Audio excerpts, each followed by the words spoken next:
¿Alguna vez has sentido que hay algo más en las páginas de la Biblia? Profundiza con nosotros en cada episodio. Exploramos historias, revelaciones y lecciones prácticas que transforman tu vida. Estás escuchando Algo Más en la Biblia. Comenzamos. Hoy vamos a meternos de lleno en una escena increíblemente potente. Son apenas 2 versículos del libro del Apocalipsis, capítulo 18, versículos 9 y 10. Y las fuentes que tenemos son un verdadero tesoro. Hay análisis de todo tipo que, de verdad, exprimen cada palabra. Exacto. Y esa es nuestra misión hoy, hacer un análisis bien minucioso, bien detallado de este pasaje. La escena es casi de película, ¿no? Totalmente. Una superpotencia global a la que se le llama Babilonia se derrumba en llamas. Y lo que vamos a analizar es la reacción de sus socios más cercanos, los líderes mundiales. Una reacción que a primera vista parece una cosa, pero cuando la miras de cerca, revela algo mucho más oscuro y diría bastante actual. Para tenerlo fresco en la mente, leamos el texto. Dale. Dice: y los reyes del mundo que cometieron adulterio con ella y disfrutaron de todos sus lujos, se lamentarán por ella cuando vean el humo que sube de sus restos carbonizados. Aterrorizados por su gran tormento, los reyes del mundo se mantendrán a distancia y clamarán: ¡qué terrible para ti, oh Babilonia, tú, gran ciudad! En un solo instante el juicio de Dios cayó sobre ti. Uf, es potente. Potentísimo. Bueno, antes de desmenuzar las palabras, creo que es clave entender el panorama general. ¿Qué es esta Babilonia la Grande cuya caída estamos presenciando? Esa es la pregunta fundamental, claro. En el contexto del Apocalipsis, Babilonia no es la ciudad histórica. No es la de Mesopotamia. Para nada. Es un arquetipo, un símbolo de un sistema mundial. Representa, digamos, la civilización humana cuando se organiza en oposición a Dios. O sea, un sistema basado en el poder, en la opresión. Exacto. En el poder económico, la opresión, la arrogancia y un materialismo que lo consume todo. Y lo que vemos en el capítulo 18 es el juicio final sobre ese sistema. Entiendo. Y este lamento, el de los reyes, es solo el primero de 3. Después vienen los mercaderes y luego los marineros. Y cada uno revela qué es lo que realmente perdió con esta caída. Claro, como si cada grupo llorara por la parte del sistema que le daba de comer, ¿no? Empecemos entonces por los de arriba, por los reyes del mundo. El texto dice que cometieron adulterio con ella. Es una imagen muy fuerte. Muchísimo. Y obviamente no es literal. No, claro. ¿Pero qué implica exactamente? Implica una traición fundamental. La metáfora del adulterio o la prostitución para hablar de la infidelidad a Dios es muy antigua en la Biblia. La ves en Oseas, en Jeremías. En todos los profetas, sí. En este caso significa que los poderes políticos, los reyes, formaron alianzas, pues alianzas ilícitas con este sistema babilónico. En lugar de gobernar con justicia, se entregaron a él. Se fusionaron con su ideología, digamos. Exacto. Se fusionaron a cambio de beneficios. O sea que no es solo una alianza política, es una dependencia total. La palabra adulterio así cobra mucho más sentido. Es como si hubieran vendido su soberanía por los beneficios que les daba el sistema. Precisamente. Y el texto te dice cuál era el beneficio. Disfrutaron de todos sus lujos. La palabra griega que se usa ahí, strenos, es muy potente. No es solo riqueza. No, para nada. Connota un lujo desenfrenado, una opulencia arrogante, una vida de derroche y sensualidad sin límites. Es esa riqueza que corrompe, que se obtiene a costa de otros. Y ellos, pues, participaron de lleno en esa corrupción. Y es justo esa fuente de lujos la que ven desaparecer. El texto dice que se lamentarán cuando vean el humo que sube de sus restos carbonizados. Ahora, este lamento es genuino. Porque algo en el tono me hace dudar. Tu intuición es correctísima. No es un lamento de empatía, para nada. Es un lamento puramente egoísta. Lloran por ellos mismos. Claro, lloran porque su fuente de poder, de prestigio y de ese lujo desenfrenado acaba de ser aniquilada. Y la imagen del humo es muy deliberada. ¿A qué te refieres? Es una referencia directa a la destrucción de Sodoma y Gomorra en el Génesis. Es el símbolo de un juicio divino que es total e irreversible. Lo que ellos ven no es un accidente, es un acto de juicio. Y su llanto es por la pérdida de su cómplice en el crimen, sus aliados íntimos. Y el texto dice que se quedan lejos, aterrorizados, se mantendrán a distancia. Ni siquiera se acercan, huyen.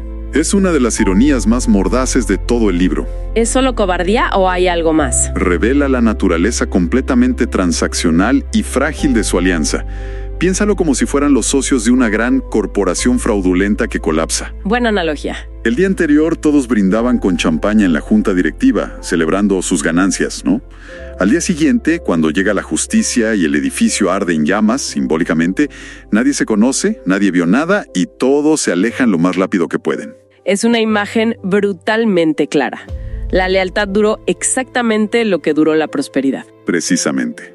Se mantienen a distancia por dos razones. Primero, por un miedo abrumador.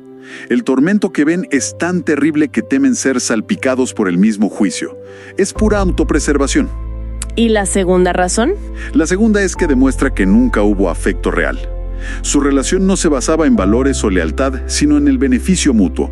Cuando el beneficio desaparece y lo reemplaza el peligro, la relación se evapora. La intimidad del adulterio se revela como el arreglo más superficial posible. Y desde esa distancia segura, gritan: qué terrible para ti, oh Babilonia, tu gran ciudad. Esa repetición suena casi como un lamento formal, ¿no? Es que lo es. En el griego original la exclamación es uai, uai. No es un simple qué pena. Es más fuerte. Mucho más. Es una interjección formal de lamento fúnebre. Un grito de desgracia que se usa en contextos de juicio. Es como si estuvieran dando el discurso en el funeral de su socio, pero solo para destacar lo catastrófico que es para ellos. Reconocen su grandeza pasada, tu gran ciudad, solo para acentuar lo terrible de su pérdida. Y el final de su lamento es clave. En un solo instante el juicio de Dios cayó sobre ti. Esa rapidez, esa aniquilación repentina parece ser lo que más les impacta. Totalmente. La frase en una sola hora o en un solo instante se repite como un estribillo en todo el capítulo 18. Es el corazón del mensaje. Porque este sistema se sentía eterno. Se sentía invencible. En el versículo 7 dice, estoy sentada como reina, nunca veré luto. Era pura arrogancia. Y su caída no es una lenta decadencia, es súbita, catastrófica, inapelable, lo que demuestra que su poder era una completa ilusión. Claro, frente a la soberanía de Dios, el imperio más grande es increíblemente frágil. Exacto. Esta caída tan drástica de algo que parecía eterno, seguro hizo que la gente a lo largo de los siglos se preguntara, bueno, entonces, ¿quién es nuestra Babilonia? Porque si no es solo una ciudad antigua, este texto se vuelve un espejo. Sí, y las fuentes apuntan a varias capas de interpretación, que además no son excluyentes. A ver. La primera capa, la más inmediata, es la histórica. Para los primeros cristianos que leyeron esto en el siglo I, Babilonia era un código bastante obvio para el Imperio Romano. Ese es fascinante. ¿Hay detalles específicos en el texto que esos primeros cristianos hubieran identificado inmediatamente con Roma? Absolutamente. A ver, primero, Roma, igual que la antigua Babilonia, había destruido el templo de Jerusalén. Segundo, Roma era el centro del comercio mundial. La lista de mercancías que aparece después en el lamento de los mercaderes. Oro, plata, especias, esclavos. Era un catálogo perfecto del comercio de lujo romano. Tercero, el culto al emperador, que exigía una lealtad absoluta, era la idolatría de Babilonia en su máxima expresión. Y bueno, la persecución, claro. Y cuarto, por supuesto, era el poder que los estaba persiguiendo, activamente. Para ellos, leer sobre la caída súbita de su opresor era una promesa de justicia. Entendido, pero el texto sobrevivió a la caída de Roma, así que su significado va más allá. Eso nos lleva a la capa simbólica. Exacto. Y esta es la interpretación que ha mantenido el texto vivo por 2 milenios. Babilonia se convierte en un símbolo de cualquier sistema humano que tenga las mismas características: poder centralizado, materialismo extremo, explotación, idolatría. Idolatría al dinero, a la nación, a un líder, a lo que sea, y una abierta hostilidad a los valores del reino de Dios. Se ha identificado con imperios opresores, con sistemas totalitarios e incluso con las facetas más deshumanizantes del capitalismo global. A ver, pensando en un ejemplo concreto, se me viene a la mente algo como la industria de la moda rápida. Es un buen ejemplo. Es un sistema que promete lujo y abundancia a precios bajísimos, pero que a menudo se sostiene sobre la explotación laboral y un ciclo de consumo desenfrenado. Es como una pequeña Babilonia moderna, ¿no? Es un ejemplo perfecto. Ilustra cómo el lujo de Babilonia siempre tiene un costo humano y moral oculto. Y finalmente está la tercera capa, la escatológica. La del fin de los tiempos. Sí, algunas corrientes lo ven como una profecía sobre una entidad política y económica global que surgirá al final de la historia. Desde esa perspectiva, la caída de Babilonia es un evento literal y futuro. Entonces tenemos a Roma, tenemos el símbolo de cualquier sistema corrupto y tenemos una posible profecía. A partir de todo esto, ¿qué lecciones o temas teológicos principales sacamos de este lamento tan hipócrita? Pues el pasaje es de una riqueza teológica inmensa. Lo primero y más obvio es la afirmación de la justicia divina. El texto declara que Dios ve la injusticia sistémica y que, a su tiempo, la juzgará. Ningún imperio es demasiado grande o demasiado poderoso para caer. Exacto. Segundo, es una crítica demoledora a la ilusión de la seguridad terrenal. Los reyes pusieron toda su confianza en un sistema que parecía infalible y se desmoronó en un solo instante. Nos obliga a preguntarnos dónde estamos poniendo nuestra confianza última, ¿no?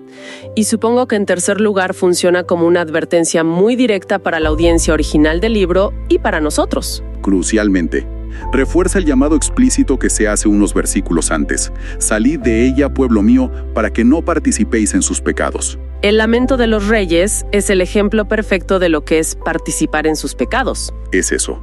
Es un llamado a mantener una distancia crítica, moral y espiritual de los sistemas corruptos, incluso cuando participar en ellos ofrezca beneficios. Ese llamado a salir de ella es muy provocador. Invita a un examen de conciencia sobre con qué Babilonias modernas podríamos estar colaborando, quizás sin darnos cuenta. Precisamente, el texto no llama a retirarse del mundo a una montaña, sino a vivir en el mundo de una manera diferente. Desafía a no poner nuestra esperanza en estructuras humanas que parecen eternas y a invertir en valores que sí lo son. Porque todo imperio humano tiene fecha de caducidad. Sin excepción. Es una invitación a cultivar el contentamiento y la fidelidad en medio de una cultura que constantemente nos tienta con los lujos de Babilonia. Así que, al final, estos dos versículos pintan un cuadro increíblemente denso.